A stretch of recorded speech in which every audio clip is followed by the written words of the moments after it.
This episode is brought to you by Squarespace. Stay tuned to the end of the video to find out how you can get 10% off your first purchase of a website or domain. I just came back from seeing Encanto on ice, and oh my gosh, Kenny, we don't even have time for a cold open. I'm already cold, I just came from an ice show. What's up, Disney on Ice fans? It's Dan here, back with a close-up look at the colorful, gorgeous Encanto on ice. But before we do that, please make sure to subscribe to the channel, as well as our other fun channels like my clips, highlights, and our vlog. Please stop vlogging. Go on and ring that bell, y'all. All right, Frozen and Encanto on ice. Let's start by saying that this show is pretty bare bones. As far as giant set pieces go, crazy props, outrageous costumes, this is pretty sparse. This production specifically is fitted to go into some of the smaller venues. And like all Disney on Ice shows, this production is split into two halves. The first one being all of Frozen 1, and the second act being all of Encanto. There is no Frozen 2 to be found in this new Frozen show. Still Frozen 1.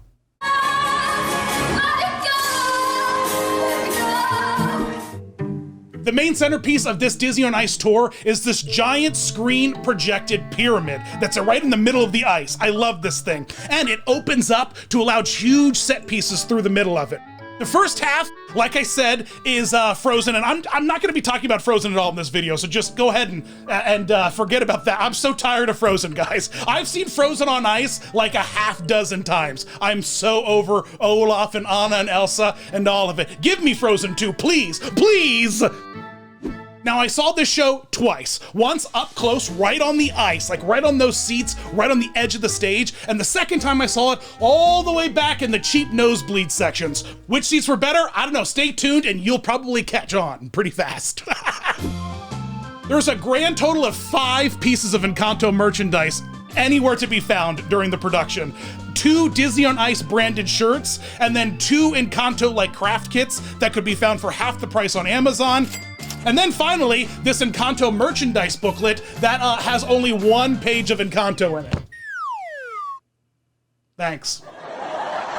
Ultimately, I'm giving this entire production an 8.8 out of 10 because it's really fun, really well done, and gives families who love this movie exactly what they want, an incredible sing-along Disney Parks experience in their own backyard. So the show starts, the Family Madrigal. Welcome to the Family Madrigal, or what's left of it. Disney on Ice is known for its amazing ability to trim down a feature-length animation to a tight 40-minute retelling. But cutting down a movie about an extremely tight-knit family becomes pretty tricky. There's a lot of characters in Encanto, and all of those characters do not make it on the ice. The show, of course, starts with Abuela coming out of Casita, and she tells us about the miracle, the candle, the magic house, and of course, reveals the Encanto. And I love this. The screens open up into this big, great, gigantic pyramid thing. It's so cool. And the house, Casita, it's gorgeous. Look at this thing. It serves as a focal point for the entire Encanto story and even features its own video screen magic door that can transform as Mirabel goes from room to room of all the characters. I love it. I love this thing so much. So many amazing people in the house of Madrigal, so let's run through them real quick and talk about all their beautiful costumes that have all been adorned with sparkly, glittery glitz, because this is on ice.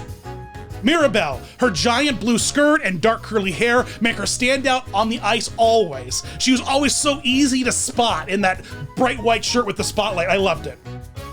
And the detailing on the skirt for this is just phenomenal. It's nearly a copy of the Mirabel we see in the parks today. She even has slipper ice skates. She's got slipper ice skates. Luisa is a really solid translation of the character. They give her these like skin arms that make her all buff. And that's all you need to get a good Luisa, just big old buffy skin arms.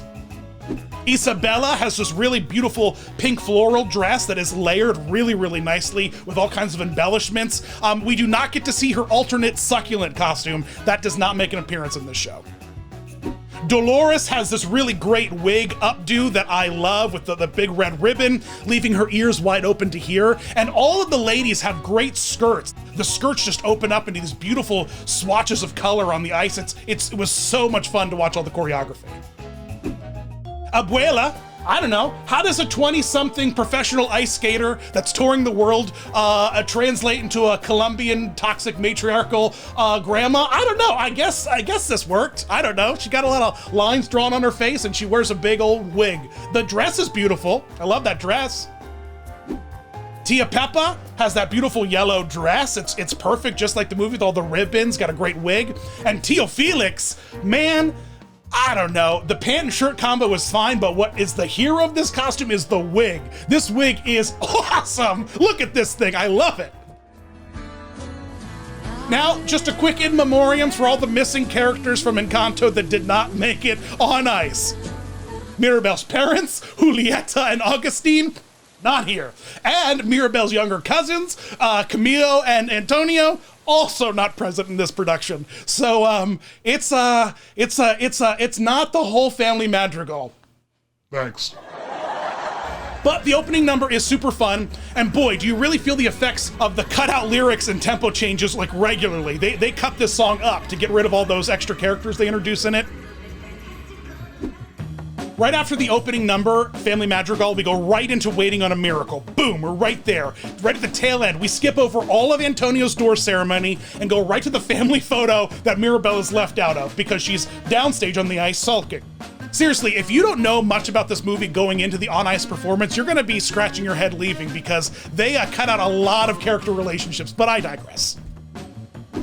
Afterwards, Mirabel is joined on the ice by her sister Luisa, who is feeling weak as the house begins to crack. And let me take this moment to say, when the house cracks, it's pretty cool. They projection map on the ice, on the house, on the screens, all this cracking kind of visuals with all these great sound cues. It's really fun. Like the whole theater kind of shakes a little bit. It's very foreboding. That's a good word I wrote down that I'm going to say now.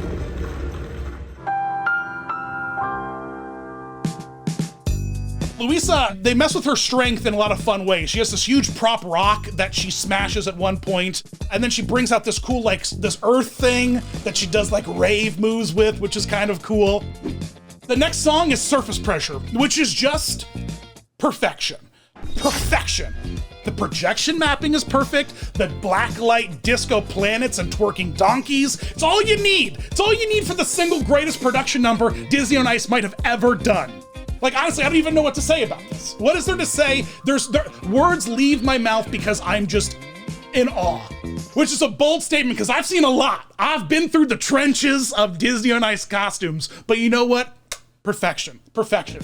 The audience, all of the kids went bananas when this song started, and then when the donkeys came out, all of the parents went bananas. The entire audience was screaming during this number. I love it. We were all filled with so much joy.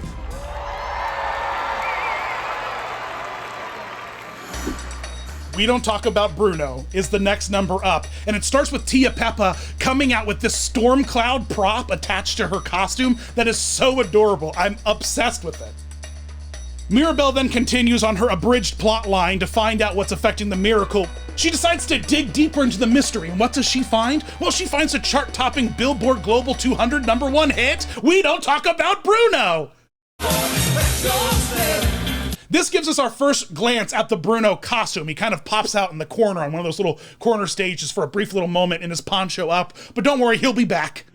This song was clearly a favorite of the audience. Like, the entire audience was singing in unison at the top of their lungs. It was incredible. It's the Encanto equivalent of Let It Go. It tickled me so much. It's honestly one of my favorite parts of going to these on-ice shows. I will sit through the Frozen segments just to hear all the kids scream with joy, Let It Go. And now I will always go to the Encanto to hear everyone singing We Don't Talk About Bruno. The first night I saw it was interesting. Isabella has that great moment where she's like, he told me, and she's descending from the ceiling on this flower swing with all these flower petals floating down around her. The second night I saw it, however, there must have been a safety call or some issue with the flying rigging because none of that happened, and instead we just kind of got swirls. We got breakdancing ice swirls. That's fine. I'm okay with that. That's fine. The entire ensemble comes out with these fun umbrella props that at one moment they all close at the same time, and then the projection mapping looks like umbrellas are flying all over the place. It was a really neat little trick. They did some really fun stuff with the projection mapped walls in this show. So we find Bruno. It's a cute moment. He has a bucket on his head. Everyone laughs. Then Bruno uses his magic to see the future for Mirabel, which is essentially just smoke on the ice, as well as a huge ring of fire, which is actually magic. Because how does fire burn on ice? These two things don't add up, folks. That's some real magic. And of course, Bruno's vision culminates in Mirabel needing to go to her sister to reconnect. So Isabella enters with a floral flourish, and the number kicks off with a huge anxiety cactus. God, could you even imagine if your anxiety caused cactuses to sprout everywhere? My house would look like Cactus R Us. The ensemble is dressed in some really fun floral outfits for this number. Very fun, very summery. Honestly, I fully expected all of the costumes from Olaf's summertime number just come out for this, because it's bees and flowers, but I guess not. We had original flower costumes for this, which is good. And the aerial acrobatics in this number were out of control when I saw them the first time. The second time, again, it was just more ice spins. But man, when I saw the aerial acrobatics one, boy, like Isabella's swinging around, she's throwing trails of flower petals. It's beautiful, guys. It's amazing. Then finally, Abuela comes out. She has this toxic standoff with her granddaughter, all of which is completely lost on anyone without an ounce of context from the movie, because half of the missing plot characters and most of the emotional literacy. But again, we're getting away from ourselves here. They patch things up pretty quickly, which of course leads to the Dos Orejitas number. There's a lot of butterflies and compelling music. Honestly though, the moment with them on the ice together is pretty compelling and beautiful. I kind of loved it. It was a great way to end the story. Then of course the family comes back, and with the help of the townspeople, they rebuild Casita. And Mirabel, she like brings it back to life with her love magic, because that's her magic, right? Like her magic is love, right? Someone tell me what Mirabel's magic is. Ah, family love, Kenny says. Mirabel's power is prescription eyewear. I seriously had such a great time seeing this show on ice. I was a little disappointed. The merchandise was very slim. The souvenir booklet barely had any Encanto in it. When I saw it at Atlantic City, they had a Mirabel cookie that looked cursed. That was cool, I guess. But other than that, it was still Olaf and Frozen galore, and it kind of feels like Encanto was just stuck onto the backside of this otherwise Frozen-driven vehicle. But I'm not here for that. Encanto is amazing, and the sound, the music's amazing. It's really fun. You should all go out and check it out. It's touring the country now, and I'm certain Encanto and Frozen will be touring the country for several years to follow. They just invested in this new show, so hang tight. You're going to be seeing lots of Mirabel for many years to come, I imagine. I just want to take a quick minute to thank our sponsor, Squarespace. It's thanks to them that I was able to make one of the most ridiculous websites of all time, DISP.com, a website we are categorizing your reviews and rankings of all Disney World bathrooms. Squarespace gives people a powerful and beautiful online platform from which to create your website. Connect with your audience and generate revenue through gated members-only content. Manage your members, send email notifications, and leverage audience insights all on one easy-to-use platform. Create a community on your Squarespace website with a fully integrated commenting system that supports threaded comments, replies, and likes. Use their powerful blogging tools to categorize, share, and schedule your posts too. All important things we need when debating over our favorite poo spots at Disney World. What's Kenny's favorite spot? The Grand Floridian, because it makes him feel rich. And I'm pretty sure they have gold-plated toilets there, so I understand it, Kenny. I get you. Extend Squarespace's already powerful e-commerce capabilities with Squarespace extensions. These new third-party tools help you manage inventory, promote products, streamline bookkeeping, reconcile and file sales, tax, and ship items across the globe.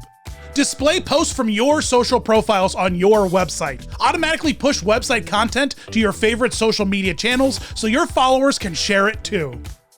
Go to squarespace.com for a free trial, and when you're ready to launch, go to squarespace.com/DisneyDan to save 10% off your first purchase of a website or domain. Let me know if you got to see Encanto and Frozen on Ice in the comments below, or head on out there into the great big internet and find me on all of the holy social medias, such as Facebook, Instagram, TikTok, Twitter, Patreon, Twitch, our vlog, please stop vlogging. My gosh, there's so many great places to come and find us and hang out. So let us know. Hang out with us on the internet and be cool. All right, I'm gonna go see another Disney on Ice show, I guess. See you later, guys. You rock.